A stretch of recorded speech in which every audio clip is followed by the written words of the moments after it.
भगवान मूर्खों को दिखाई नहीं देते। राजा अकबर हमेशा कोई ना कोई सवाल बीरबल से पूछते रहते थे और बीरबल भी बड़े ही शान से बड़े ही खुशी से अकबर के सवालों का जवाब दिया करते थे। एक दिन अकबर ने बीरबल से पूछा, भगवान कहाँ है, भगवान क्या करता है और भगवान क्यों नहीं दिखाई देता। ये 3 सवाल अकबर ने बीरबल से पूछ लिया। बीरबल भी भगवान के पक्के भक्त और सेवक थे। वह भगवान का पूजा पाठ बहुत करते थे, लेकिन बीरबल को ये नहीं पता था कि भगवान कहाँ रहता है, भगवान क्या करता है और भगवान दिखाई क्यों नहीं देता। यह बातें बीरबल को नहीं पता थी।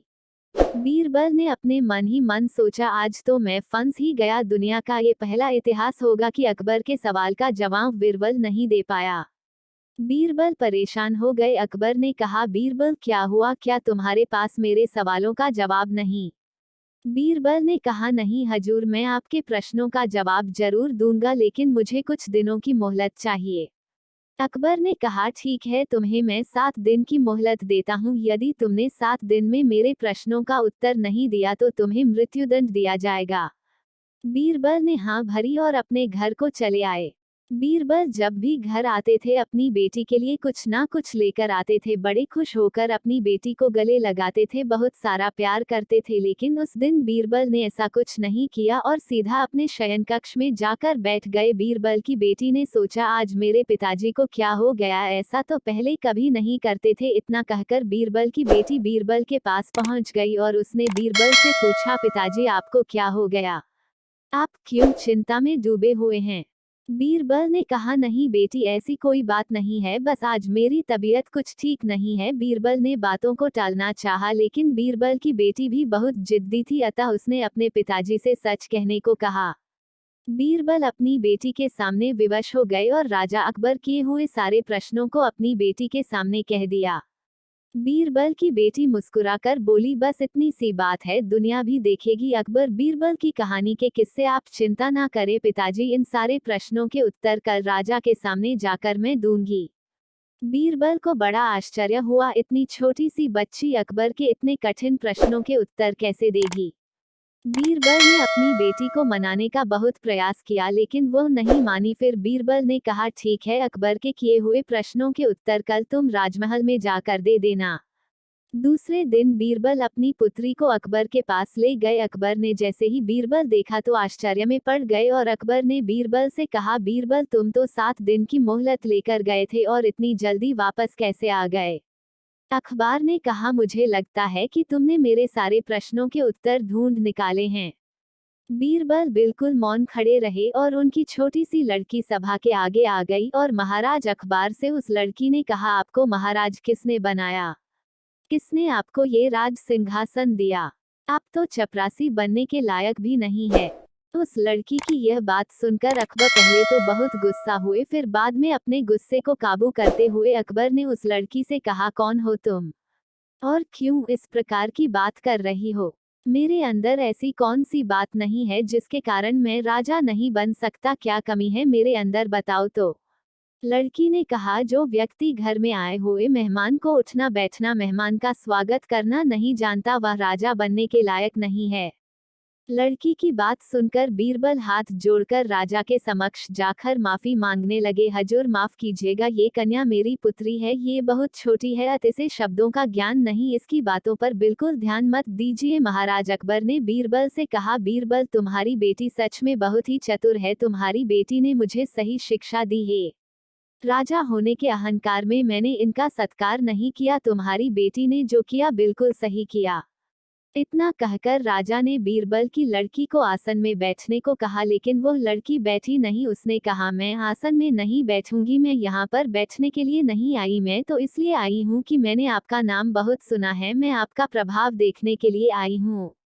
अकबर ने सोचा, मैं इससे और बातें करूंगा तो यह मेरे को और लज्जित करेगी, इससे ज्यादा बात करना अच्छी बात नहीं। अकबर ने कहा, ये बहुत ही होनहार लड़की है, अतः इसके लिए एक कटोरे में दूध लेकर आओ, इसको दूध पिलाएंगे। राजा की बात सुनकर दरबान ने बीरबल की लड़की के लिए कटोरा भर के दूध लाए और उसको दे दिया। बीरबल की लड़की ने दूध से भरा कटोरे को हाथ में लिया और उंगली से उस दूध को घुमाने लगी। उस लड़की ने दूध को नहीं पिया, बहुत देर तक घुमाती रही।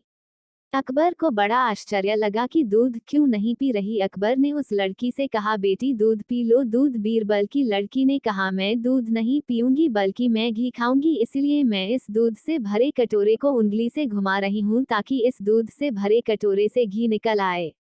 अकबर ने उस लड़की से कहा, क्यों बेवकूफ़ी भरी बातें करती हो, भला ऐसे कैसे घी निकल सकता है। घी निकालने के लिए पहले दूध को गर्म करना पड़ता है, फिर उसमें थोड़ा दही डालना पड़ता है, उसको जमाना पड़ता है, फिर उस जमे हुए दही को मथना पड़ता है, तब कहीं जाकर घी निकलता है। ऐसे उंगली को घुमाने से घी नहीं निकल सकता। बीरबल की लड़की ने कहा, सच में महाराज आप तो बहुत ही समझदार और होशियार है।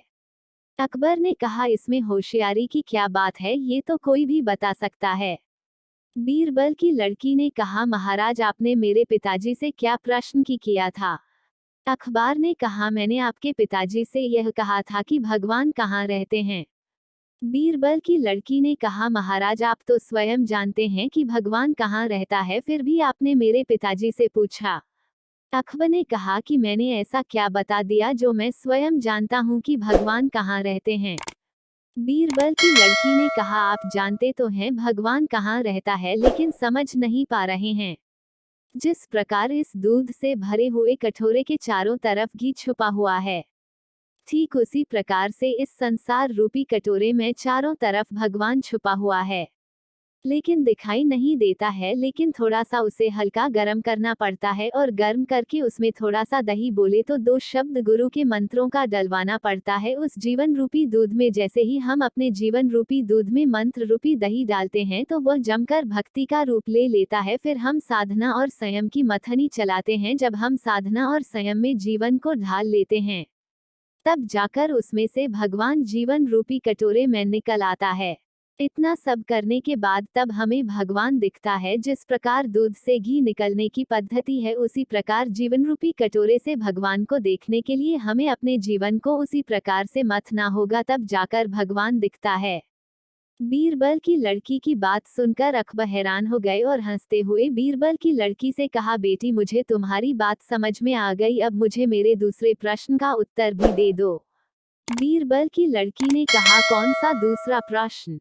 अखबार ने कहा, भगवान क्या करता है। लड़की ने कहा, महाराज आप फिर से गलती कर रहे हो। अकबर ने कहा, कौन सी गलती। लड़की ने कहा, हमारे हिंदू धर्म के अनुसार जो ज्ञान देता है वह गुरु होता है और जो ज्ञान लेता है वह शिष्य होता है। बीरबल की लड़की ने फिर अकबर से कहा, आप मुझे ये बताएं महाराज की इस सभा में ज्ञान कौन दे रहा है और ज्ञान कौन ले रहा है। अकबर ने बोला, इस सभा में तुम मुझे ज्ञान दे रही हो और मैं तुमसे ज्ञान ले रहा हूँ। फिर उस लड़की ने कहा, हमारे हिंदू धर्म में जो ज्ञान देता है वह गुरु होता है और जो ज्ञान लेता है वह शिष्य होता है। शिष्य हमेशा गुरु के नीचे बैठता है, गुरु का आसन हमेशा शिष्य के आसन से ऊपर होता है। बीरबल की लड़की की बात सुनकर अकबर राजा के होश उड़ गए और अकबर ने उस लड़की से कहा, बेटी तुम बिल्कुल सही कह रही हो, इस सभा में तुम मुझे ज्ञान दे रही हो, अतः तुम मेरी गुरु हुई, इसलिए मैं तुमको अपने सिंहासन पर बैठा देता हूँ और मैं स्वयं तुम्हारी जगह में बैठ जाता हूँ। उस छोटी सी लड़की को अकबर ने अपने राज सिंहासन पर बैठा दिया और स्वयं जमीन पर बैठ गए और फिर कहा, अब बताओ बेटी मेरे सवालों का जवाब। बीरबल की लड़की फिर मुस्कुराकर बोली, महाराज उत्तर तो आपने फिर स्वयं दे दिया। अकबर ने कहा, कैसे। बीरबल की पुत्री ने बोला, महाराज आपका दूसरा प्रश्न था भगवान क्या करता है। जो अभी अभी चमत्कार हुआ है भगवान वही करता है, राही को पहाड़ बना देता है और पहाड़ को राही बना देता है। मैं 6 साल की कन्या आपके सिंहासन पर अपने आप आ गई और आप इतने बड़े महाराज मेरी जगह स्वयं आ गए, भगवान यही करते हैं। उस छोटी सी बच्ची की बातों को सुनकर अकबर जी बहुत खुश हुए और उस लड़की से फिर से कहा, मेरे तीसरे प्रश्न का उत्तर क्या है वह भी बता दो। बीरबल की लड़की ने कहा, आपने तीसरा प्रश्न किया था कि भगवान क्या नहीं करता है। महाराज मैं आपको बिना कोई उदाहरण दिए इस प्रश्न का उत्तर दे सकती हूँ। आपने पूछा भगवान क्या नहीं करता है, तो मैं आपको बता दूं, भगवान वह सब कुछ नहीं करता जो आप करते हो, बस भगवान में और आप में यही फर्क है। अकबर ने कहा, क्या। भगवान क्या नहीं करता जो मैं करता हूँ। बच्ची ने कहा, भगवान रोटी नहीं खाते, भगवान बच्चे पैदा नहीं करते, भगवान किसी नौकरी पर नहीं जाते हैं, और अंतिम बात, भगवान आपकी तरह किसी दूसरे को परेशान भी नहीं करते, बस यही फर्क है भगवान में और आप में। अकबर को उनके तीनों प्रश्नों के उत्तर मिल गए और अकबर बीरबल की ओर देखते हुए मुस्कुरा कर बोले कि है बीरबल, तुम्हारे साथ साथ तुम्हारा परिवार भी चतुर और चालाक है, तुमसे जीतना मेरे बस की बात नहीं।